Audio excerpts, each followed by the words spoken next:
மனிதன் விண்வெளிக்கு ஒரு பொருளை அனுப்பி அந்த பொருள் ஸ்பேஸில் ரொம்ப தூரத்துக்கு தொலைதூரத்துக்கு ட்ராவல் பண்ண ஒரு பொருளாக கருதப்படுது அப்படின்னா அது வாயேஜர் ப்ரோக்ராம் மூலமாக அனுப்பப்பட்ட வாயேஜர் 1 வாயேஜர் 2 அப்படிங்கிற 2 விண்கலன்கள் தான். இப்போது அந்த விண்கலனை பற்றி நிறைய பேர் பேசுகிறதே இல்லை. அந்த ஸ்பேஸ் கிராஃப்ட் இப்போ எங்கே இருக்குது, அது செயலில் தான் இருக்கா இல்லை காணாமல் போச்சா ஸ்பேஸில், ஏன் சயின்டிஸ்ட்டுங்க அது சம்மந்தமே எந்த அப்டேட்டுமே கொடுக்கல, அதை பற்றி யாராச்சும் வீடியோ போட மாட்டாங்களா அப்படின்னு நிறைய பேர் ஸ்பேஸ் இன்ட்ரெஸ்ட் இருக்கவங்க ஏங்கிட்டு இருப்பாங்க. அப்படிப்பட்ட ஸ்பேஸ் லவர்ஸுக்காகவே இன்றைக்கான வீடியோவில் வாயேஜர் விண்கலன்களை பற்றி தான் பார்க்க போகிறோம். வீடியோ கொஞ்சம் கூட ஸ்கிப் பண்ணாமல் ஃபுல்லாக பாருங்கள், வீடியோ இன்ட்ரெஸ்டிங்காக இருக்கும். நம்ம சேனலை இதான் முதல் தடவை பார்க்குறீங்கன்னா சேனலை சப்ஸ்கிரைப் பண்ணி பெல் நோட்டிஃபிகேஷனை கரெக்டாக செட் பண்ணி வச்சுக்கோங்க. வீடியோ பார்த்து முடிச்சதுக்கப்புறம் வீடியோக்கு லைக் கொடுக்கவும் மறந்துடாதீங்க. அண்ட் இந்த வீடியோ ஹைப் பண்ணிவிட்டு நிறைய பேருக்கு சஜஷன் அதுவுமே பண்ணிவிட்டிங்கன்னா எனக்கு கொஞ்சம் மோட்டிவாக இருக்கும். வெல்கம் பேக் ஆனது நியூ வீடியோ. நான் உங்கள் சேகர்.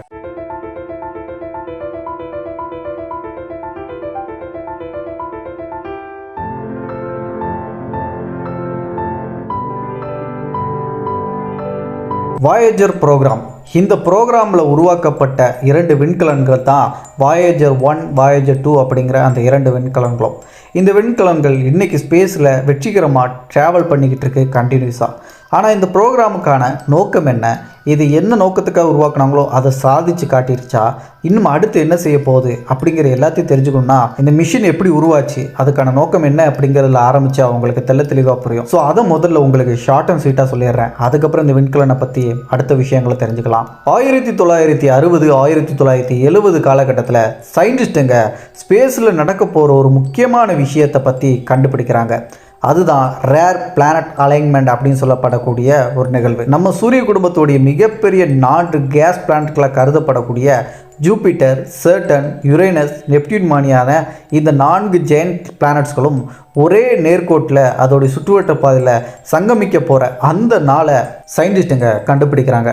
இந்த வாய்ப்பை பயன்படுத்திக்கிட்டு நம்ம ஒரு ஸ்பேஸ் கிராஃப்டை ஸ்பேஸுக்கு அனுப்புனா இந்த 4 ஜெயண்ட் கேஸ் பிளானட்டுகளையும் நம்ம ஈஸியாக ஆய்வு பண்ண முடியும். இதனால் நம்மளுக்கு ஃபியூல் மற்றும் டைம் இது ரெண்டுமே மிச்சமாகும் அப்படின்னு சொல்லிட்டு ஒரு யோசனை சயின்டிஸ்ட்டுகளுக்கு வர ஆரம்பிக்குது. இந்த யோசனையே பின்னால் வாயேஜர் ப்ரோக்ராமாக உருவாகுது.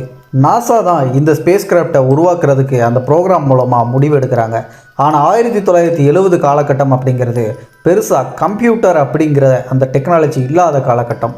ஸோ கம்ப்யூட்டர் மூலமாக டிசைன் பண்ணப்படாமலேயே உருவாக்கப்பட்ட ஸ்பேஸ் கிராஃப்ட் தான் இந்த வாயேஜர் விண்கலன்கள். இந்த விண்கலனுக்கு மற்ற ஸ்பேஸில் நம்ம இதுவரைக்கும் அனுப்பியிருக்கக்கூடிய விண்கலன்களை விட ரொம்ப முக்கியமான ஒரு சிறப்பு மிக்க பேர் அப்படிங்கிறது சொந்தமாக இருக்குது. குவீன் ஸ்பேஸ் கிராஃப்ட் அப்படிங்கிற அந்த பேருக்கு சொந்தமாக இருக்குது. பார்க்குறதுக்கு ஒரே மாதிரியான வடிவத்திலையும் அதில் இருக்கக்கூடிய இன்ஸ்ட்ருமெண்ட்டுகளும் அது செய்யக்கூடிய வேலைகள் அப்படின்னு சொல்லிட்டு எல்லாமே சிமிலராக இருக்கிறதுனாலேயோ இந்த space craft twin space craft அப்படிங்கிற பேருக்கு சொந்தமாக இருக்குது. இது எல்லாத்தையும் விட ஒரே சமயத்தில் உருவாக்கப்பட்ட 2 ஸ்பேஸ் கிராஃப்ட்களாகவும் இதுதான் இருக்குது. இந்த 2 விண்கலன்களையும் 1973 அதை டிசைன் பண்ண மாதிரி அதை ரெடி பண்ணுறதுக்கான வேலைகளை ஆரம்பித்து 1976 77 இடைப்பட்ட காலத்துக்குள்ளே முடித்து அதோடைய ஃபஸ்ட் டெஸ்டிங்கையும் சக்ஸஸ்ஃபுல்லாக முடிக்கிறாங்க.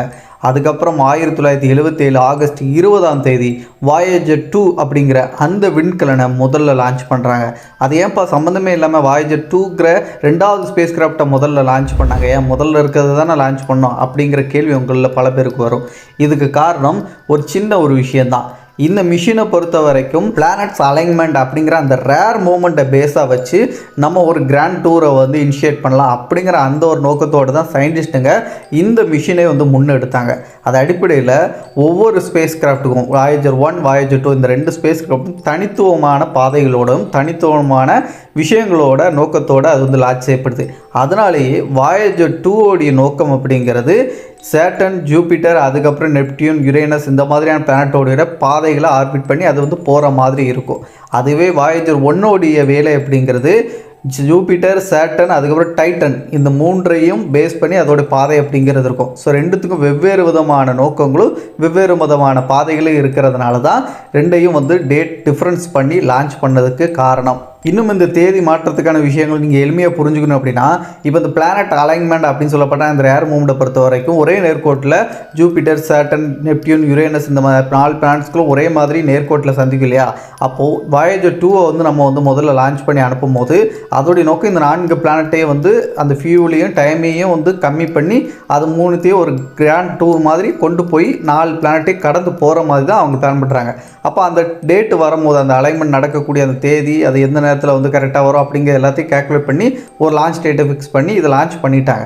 கரெக்டாக அது வந்து அதோடைய பாதையில் வந்து அந்த 4 பிளான்ஸையும் கனெக்ட் பண்ணி போயிட்டுருக்கு. இப்போ வாயேஜர் 2க்கு பதிலாக 1 அனுப்பணும் அப்படின்னா இந்த வாயேஜர் 2 1 அப்படிங்கிறது ரெண்டும் வேறு பாதையில் போகும்போது அந்த அலைன்மெண்ட்டில் வந்து இது ஒரு பக்கத்தில் போகும், அது ஒரு டைரெக்ஷனில் போகும். ஸோ இப்போ ரெண்டையும் ஒரே நேரத்தில் லான்ச் பண்ணோம் அப்படின்னா ரெண்டுமே ஒரே மாதிரியான பாதையில் போகாத பட்சத்தில் கண்டிப்பாக ஒரு ஸ்பேஸ் கிராஃப்ட் வந்து அவங்க நினச்ச மாதிரி அந்த பிளானட் அலைன்மெண்ட் அப்படிங்கிற அந்த ரேர் மூவ்மெண்ட்டை கனெக்ட் பண்ணி அந்த 4 கிரகங்களையும் கடந்து கிராஸ் பண்ணி போயிடும். ஃபியூல் டைம் இது ரெண்டுமே மிச்சப்படுத்தி இன்னொன்று வேறு டைரெக்ஷனில் போகும்போது அந்த அலைன்மெண்ட்டை வந்து மிஸ் பண்ணும் போது அவங்க நினச்ச மாதிரியான விஷயங்களை அந்த ஸ்பேஸ் கிராஃப்ட் பண்ண முடியாமல் போகிறதுக்கான வாய்ப்பு இருக்குது. ஸோ 0 ஃபெயிலியர் இருக்கணும் அப்படிங்கிற ஒரு காரணத்துக்காக தான் இந்த டேட் டிஃப்ரென்ஸை கனெக்ட் பண்ணி அவங்க லான்ச் பண்ணாங்க. ஸோ அவங்க லான்ச் பண்ணுறது 1977 ஆகஸ்ட் 20 வாயேஜர் 2 முதல் லான்ச் பண்ணிவிட்டு ஒரு வாரத்துக்கு அப்புறமா 1977 செப்டம்பர் 5 வாயேஜர் 1 ஸ்பேஸ் கிராஃப்டை லான்ச் பண்ணுறாங்க. லான்ச் பண்ணி ரெண்டுமே பயணம் பண்ணுது ஸ்பேஸில். ஆனால் வாயேஜர் 2 வந்து ஜூபிட்டருக்கு நெருங்கிறதுக்கு முன்னாடியே வாயேஜர் 1 அதுக்கப்புறம் ஒரு வாரத்துக்கு அப்புறம் அனுப்பின அந்த ஸ்பேஸ் கிராஃப்ட் ஜூபிட்டரை ஃபஸ்ட்டு நெருங்கிடுது. இதுக்கு காரணம் அந்த வாயேஜர் 2 வந்து அது டயத்தை கனெக்ட் பண்ணி அது வந்து அலைன்மெண்ட்டை கனெக்ட் பண்ணி அது வந்து ஜூபிட்டரை நெருங்கிறதுக்குள்ளே இந்த கேப் விட்டு போனதுனால இந்த ஸ்பேஸ் கிராஃப்ட் குயிக்காகவே அந்த அலைன்மெண்ட்டை கனெக்ட் பண்ணி அந்த ஜூபிட்டரை ரீச் பண்ணிடுச்சு குயிக்காக.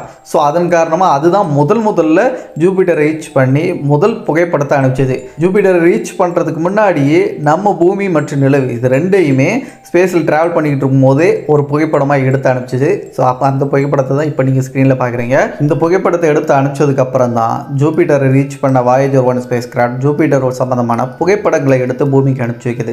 1979 இந்த புகைப்படத்தை பூமிக்கு எடுத்து அனுப்பிச்சி வைக்குது. அதில் ஜூபிட்டரோடைய அந்த கிரேட் ரெட் ஸ்பாட் சொல்லப்படக்கூடிய அந்த பகுதிகளாக இருக்கட்டும், ஜூபிட்டரோடைய சேட்டலைட்ஸ்களாக சொல்லப்படக்கூடிய நிலவுகள் அப்படின்னு அழைக்கப்படுற அதுகளுடைய புகைப்படங்களில் குறிப்பாக ஐயோ அப்படின்னு சொல்லப்படக்கூடிய அந்த நிலவோடைய புகைப்படங்களை எடுத்து அனுப்பிச்சி வச்சது. அதில் நிறைய ஆக்டிவான எரிமலைகள் இருக்குது அப்படிங்கிற விஷயத்தையும் நோட் பண்ணி அது சம்மந்தமான புகைப்படத்தை அனுப்புது. இப்படி நிறைய விஷயங்கள் ஜூபிட்டர் சம்மந்தமாகவும் அது சுற்றி வரக்கூடிய நிலவுகள் சம்மந்தமாகவும் புகைப்படங்கள் அனுப்பிட்டு அதுக்கப்புறம் கண்டினியூஸாக அதோடைய பயணத்தை தொடங்கி சேட்டனை நெருங்குது. சேட்டனுடைய ரிங்ஸ் சம்மந்தமான புகைப்படங்கள், சேட்டனுடைய அந்த பிளானட் சம்மந்தமான புகைப்படங்களாக இருக்கட்டும், அதை சுற்றி வரக்கூடிய நிலவான டைட்டன் அப்படிங்கிற அந்த நிலவு சம்மந்தமான புகைப்படங்கள், அதில் அட்மாஸ்பியரில் நைட்ரஜன் அதிகமாக இருக்குது, ரிச்சாக இருக்குது அப்படிங்கிற விஷயத்தையும் எடுத்து டேட்டாவாக பூமிக்கு அனுப்பிச்சி வச்சுது.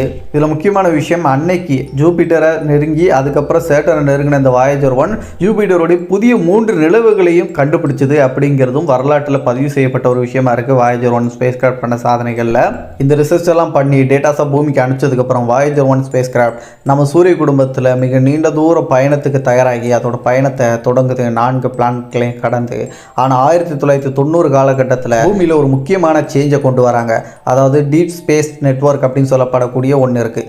இதுதான் நம்ம பூமியில் ஸ்பேஸில் இருந்து அந்த விண்கலன்லேருந்து கிடைக்கக்கூடிய அந்த டேட்டாஸ் எல்லாத்தையுமே ரிசீவ் பண்ணக்கூடிய ஆண்டனாஸ்.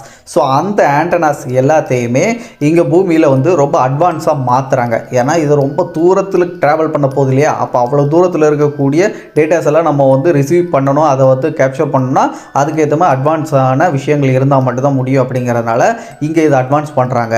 ஸோ அந்த டைமில் இந்த வாயேஜர் 1 நம்ம சூரிய குடும்பத்தை விட்டு வெளியே போகிறதுக்கான அந்த பயணத்தை தொடங்குது. ஆனால் 1990 காலகட்டத்தில் மொத்தமாக சூரிய குடும்பத்தை விட்டு அந்த வாயேஜர் 1 அப்படிங்கிறது வெளியே போயிடுச்சான்னு கேட்டால் இல்லவே இல்லை.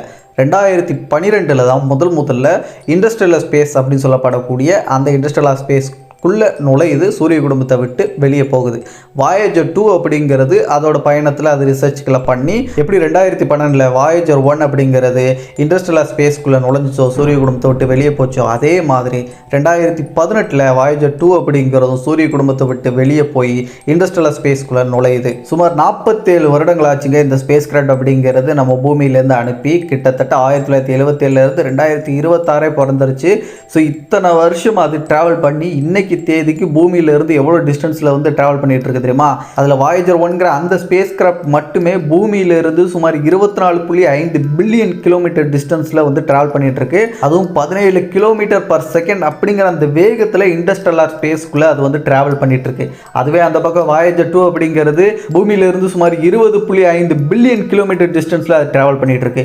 இந்த டிஸ்டன்ஸை நீங்கள் எளிமையாக புரிஞ்சுக்கிற மாதிரி சொல்லணும் அப்படின்னா, நம்ம பூமிக்கு நம்ம சூரியனுக்கு இருக்கிற டிஸ்டன்ஸை வர 160 மடங்கு இந்த 2 ஸ்பேஸ் கிராஃப்ட்களும் நம்ம பூமியை விட்டு ரொம்ப டிஸ்டன்ஸில் வந்து ட்ராவல் பண்ணிட்டு இருக்கு. சரி, இவ்வளோ தூரம் ட்ராவல் பண்ணுற இந்த 2 ஸ்பேஸ் கிராஃப்ட்களும் இப்போவும் ஆக்டிவாக இருக்கா, இல்லை அதை ஷட் டவுன் பண்ணி தான் சும்மா வந்து ஸ்பேஸில் விட்டுருக்காங்களான்னு கேட்டால் இல்லவே இல்லை. அதில் இருக்கக்கூடிய சில கருவிகள் வேலை செய்தவ, எல்லா கருவிகளும் வேலை செய்யல. சில கருவிகளை வந்து ஷட் டவுன் பண்ணிவிட்டு சில கருவிகளை வந்து இன்னை வரைக்கும் ஆக்டிவாக தான் வச்சுருக்காங்க. ஸோ 2 ஸ்பேஸ் கிராஃப்ட்களும் ஆக்டிவாக தான் அந்த இன்டர்ஸ்டெல்லார் ஸ்பேஸ்க்குள்ளே நுழைஞ்சு ட்ராவல் பண்ணிட்டு இருக்கு. அது மட்டும் இல்லாமல் இந்த இன்டர்ஸ்டெல்லார் ஸ்பேஸ்க்குள்ளே இது நுழைஞ்சதுலேருந்து பூமிக்கு எப்படி சூரியனுடைய அந்த ஆற்றல், அதுக்கப்புறம் அதோட கிராவிட்டினால சில விஷயங்கள் நடக்குதோ, அதேமாதிரி இந்த ஸ்பேஸ் கிராஃப்ட்டுக்கு நடக்கிறதுக்கு இப்போதைக்கு வாய்ப்பு இல்லை. ஏன்னா இன்டர்ஸ்டெல்லார் ஸ்பேஸ்க்குள்ள நுழைஞ்சதுனால சூரியனுடைய அந்த கிராவிட்டினாலேயோ அதோடைய ஆற்றல், வெப்பம் இது எதுவுமே அதுக்கு பெருசாக கிடைக்காது. இந்நேரத்துக்கு உங்கள் மனசில் ஒரு கேள்வி வந்திருக்கும், சூரியனுடைய அந்த வெளிச்சமும் வெப்பமும் கிடைக்கலனா இதால் எப்படி வந்து இப்போ வரைக்கும் ஆக்டிவாக இருக்க முடியும்? அதுக்கு எந்த ஃபியூலும் வந்து இல்லாமல் எப்படி வந்து அதால் வேலை செய்ய முடியும்? சோலார் பேனல்ஸில் பயன்படுத்தி தானே எல்லா ஸ்பேஸ் கிராஃப்ட்டையும் அனுப்பியிருப்பாங்க. அப்போ இதுலேயும் அதேமாதிரி தான் அனுப்பியிருக்க முடியும். அப்படி இருக்கும்போது சோலார் பேனல்ஸுக்கு தேவையான அந்த சூரிய ஆற்றல் கிடைக்கலன்னா எப்படி அது வேலை செய்யும் அப்படிங்கிற கேள்வி வரலாம். ஆக்சுவலாக இதில் சோலார் பேனலோ எந்த ஒரு பேட்டரியுமே பொருத்தி அதை செயல்படுற மாதிரி டிசைன் பண்ணலை. மற்ற ஸ்பேஸ் கிராஃப்டை காட்டிலும் இதுக்கு வேறு விதமான எரிபொருளாக பயன்படுத்தி அந்த முறை மூலமாக இதை இன்னைக்கு வரைக்கும் ஆக்டிவாக வச்சுருக்காங்க.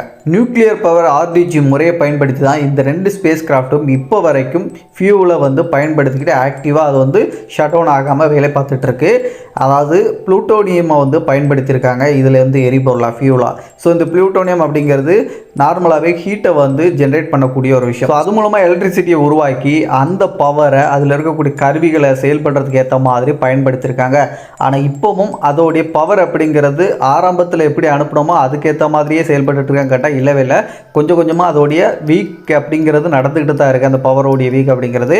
அதனால் இப்போதைக்கு சயின்டிஸ்ட்டுங்க சொல்கிறது இன்றைக்கி ஆக்டிவாக இருக்குது. ஆனால் இது ஷட் டவுன் ஆகிற நாளும் வரும். சயின்டிஸ்டுகளோட கெஸ் படி 2030 2035 இது கம்ப்ளீட்டாக அதோடைய ஃபியூல் அப்படிங்கிறது தீர்ந்து போய் ஷட் டவுன் நிலைக்கு போகும்னு சொல்கிறாங்க. அது வரைக்கும் அதோடைய வேலையை தொடர்ந்து பண்ணிகிட்டே இருக்கும் அப்படின்னு சொல்கிறாங்க.